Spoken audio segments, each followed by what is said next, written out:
আল্লাহ কোন পর্বে জিজ্ঞাসা করছিলেন মালাকুল মউত রে, যে অপারেশনে কখনো দিলে ব্যথা লাগছে? অপারেশন বোঝেন তো, যে তুমি যে নিয়ে যাও কখনো দিলে ধাক্কা লাগছে? কয় 2 বার লাগছে। কয় কোন 2 বার?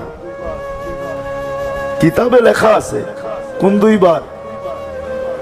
বলছে বন্যা চলতেছিল, প্লাবন চলতেছিল, এক নারী প্রেগনেন্ট অবস্থায় কাঠের উপরে বাসতেছিল, আর ওইখানেই বাচ্চা প্রসব।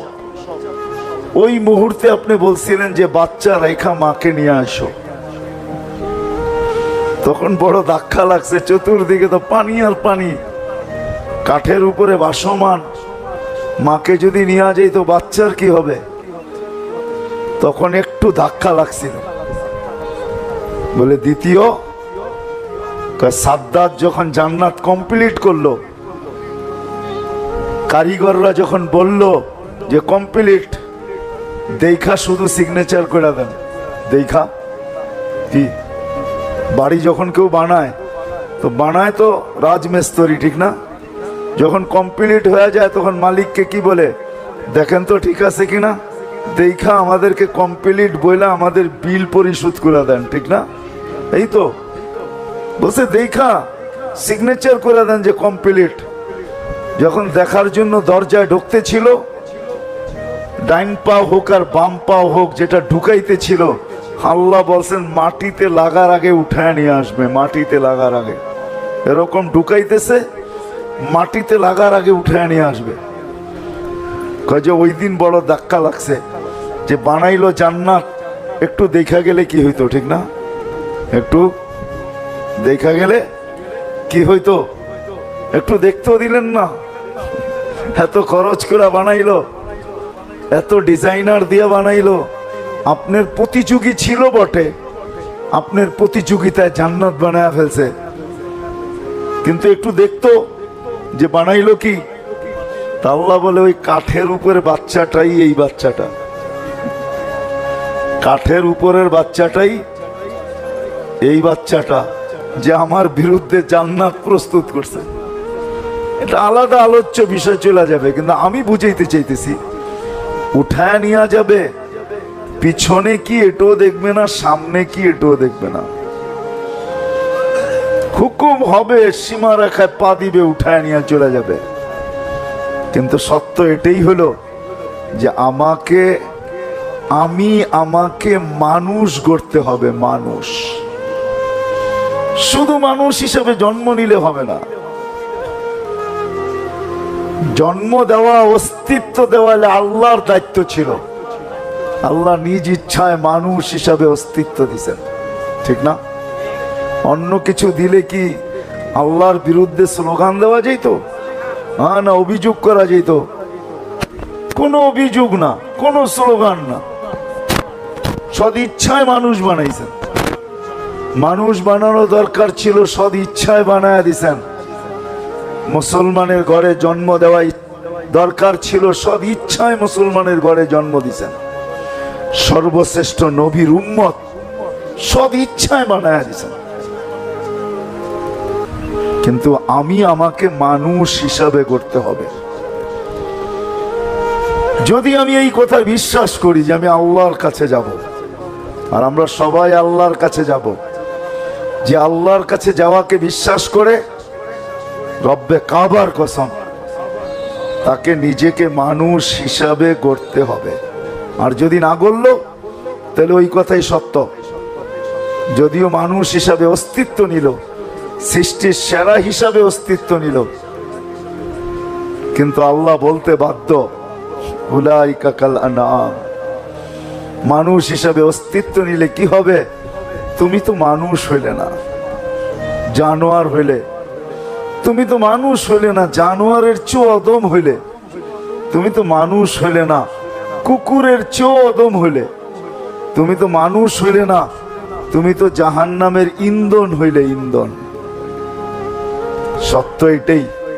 আমাদের এই ছোট জীবনটা কিন্তু এই জন্যই, 60-70 বছরের যে জীবনটা আমরা দেখতেছি, আমি তো 60-70 বছর বলতেছি, কিন্তু আসলে কারো জানা নাই কে কতটুকু পাবো। কারো কারো জানা নাই কে কতটুকু পাবো। কেন মৌত কাউকে মিস কল দিয়ে আসে না। মালাকুল মৌত কারো বাড়িতে মিস কল দিয়ে আসে না। মালাকুল মৌত কারো বাড়িতে ফোন করে আসে না। মালাকুল মৌত কারো বাড়িতে চিঠি দিয়ে আসে না, খবর দিয়ে আসে না। সত্য এটাই।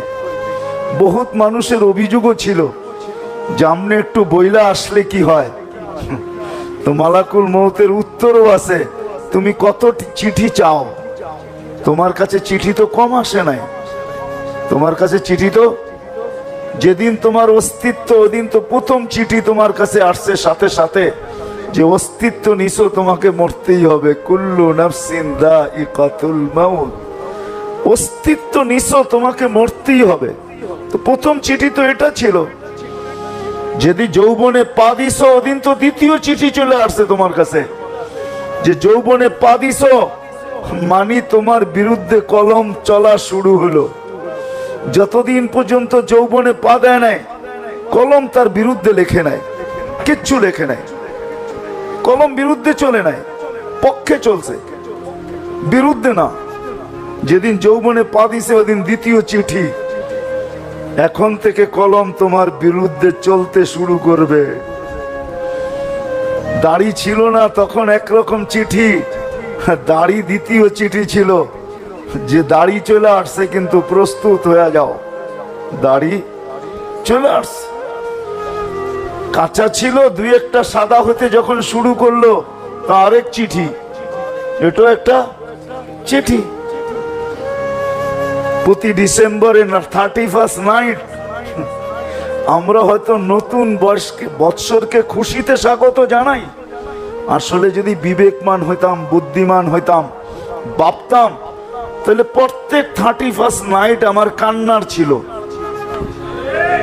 যে অতীত বৎসরটা তো কেটে গেল।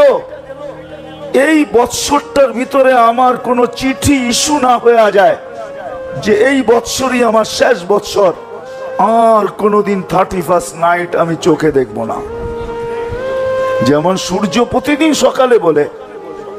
সকালে বলে আনা ইয়াউমুন জাদীদ, আমি নতুন দিন। আলা আমালিকা শাহিদ, তোমার কর্মের উপরে আমি সাক্ষী। ফাকতানিম, বুদ্ধিমান যদি হও তাহলে সুবর্ণ সুযোগ মনে করতে পারো। লান আউদ ফি হায়াতিকা আবাদা, হতে পারে কালকে সকালেরটা তুমি উঠতে নাও দেখতে পারো। এই রাত্রে কত মানুষই তো কবরে চলে যাবে, ঠিক না? না যাবে না? আরে কত না হোক 2-4-10 জন তো পুরা বাংলাদেশের ভিতর থেকে যাবে।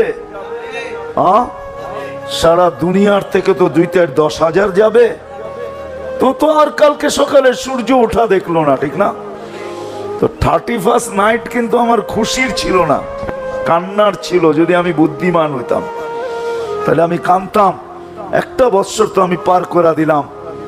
যেইভাবেই পার করে দিয়া থাকি, সুখে আর দুঃখে, জীবিত ছিলাম, একটা বৎসর আমার পার হয়ে গেছে। সামনের বৎসরটা আমি পার করতে পারবো কি পারবো না, এই কান্না আমার রাত্রে আসতো যে আজকে একটা চিঠি হয়তো ইস্যু হয়েও গেছে যে এই বৎসরের 31 নাইট আর একে আমরা দেখাবো না। কি হতে পারে না? পারে না? কিন্তু আমরা তো খুশিতে স্বাগত জানাই। যা হোক, কথাকে আমি গুছায় নিয়ে আসি। মানুষ রূপরেখায় মানুষ হইলেই মানুষ হয় না। রূপরেখার মানুষ না, রূপরেখার মানুষ হয় না। আমাদের সমাজে হয়, কাগজে কলমে হয়, কিন্তু মানুষকে মানুষের মতো মানুষ গড়তে হয়। অস্তিত্বটা আল্লাহর দায়িত্ব ছিল, গঠনটা আল্লাহর দায়িত্ব ছিল, পূর্ণতা আল্লাহর দায়িত্ব ছিল। আল্লাহ পূর্ণতা দিয়া মানুষ মার পেট থেকে অস্তিত্ব দিছেন। যাকে পূর্ণতা দেন নাই তার উপরে প্রশ্নের আঙ্গুলে উঠান নাই। যেমন কেউ বাকশক্তি নিয়ে আসে নাই মার পেটের থেকে, সে পূর্ণতা নিয়ে আসে নাই, বাকশক্তির নিয়ে আসে নাই, এটাও কিন্তু অপূর্ণতা। বাকশক্তি নিয়ে আসে নাই, বাকশক্তি সম্বন্ধে তাকে কিচ্ছু জিজ্ঞাসা করা হবে না, মরার পরে কিচ্ছু জিজ্ঞেস করা হবে না বাকশক্তির ব্যাপারে।